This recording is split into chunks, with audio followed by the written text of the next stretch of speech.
And promotions company. జరగండి.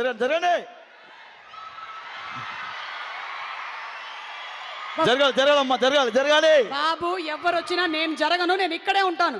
మీరు 25 ఏళ్ళ నుంచి జరగట్లే, ఇక్కడే ఉంటున్నారు, అర్థమైంది. ఎవరు బాబు? రైల్వే స్టేషన్ అన్నారు, ఆర్పిఎఫ్ అన్నారు, railway protection force. yes Ravi Teja గారి క్యారెక్టర్ రైల్వే ప్రొటెక్షన్ ఫోర్స్. అవును, రవితేజ గారు రైల్వే ప్రొటెక్షన్ ఫోర్స్ నాకు తెలుసు. నువ్వేంటి? రైల్వే స్టేషన్ అంటే మినిమం కూలీ ఉండాలి కదండి. ఓహ్, కూలీ. సుమ గారు, మీకు విషయం చెప్పాలండి. ఏంటి? నేను రవితేజ గారికి వీరాభిమాని అండి, పెద్ద ఫ్యాన్. అక్కడ ఎంతమంది అభిమానులు ఉన్నారో చూడు, రవితేజ గారి అభిమానులు. నువ్వు రవితేజ గారు నిజమైన అభిమాని అయితే గుండెల మీద చేయి పెట్టుకొని రవితేజ గారి డైలాగ్ చెప్పు చూద్దాం.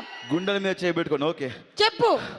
చావంటే భయపడడానికి గల్లీలో తిరిగే గూండాల కొడుకులు అనుకున్నారు. ఓకే, రాథోడ్, విక్రమ్ సింగ్ రాథోడ్.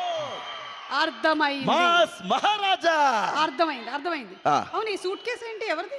ఇంకో 2-3 సూట్ కేసులు ఉన్నాయి మేడం, అది మనదే. అంటే మైక్ పట్టుకోవడానికి ఖాళీ లేదని చెప్పేసి ఒకటే తెచ్చాను. ఇది రవితేజ గారి లగేజ్ అండి. ఈ దమ్మక సినిమాలో ఆయన వాడిన అవుట్ఫిట్లు, అదేమో ఇడియట్ సినిమాలో వాడిన అవుట్ఫిట్లు, ఇంకా బోల్డ్ అని సూట్ కేసులు ఉన్నాయి.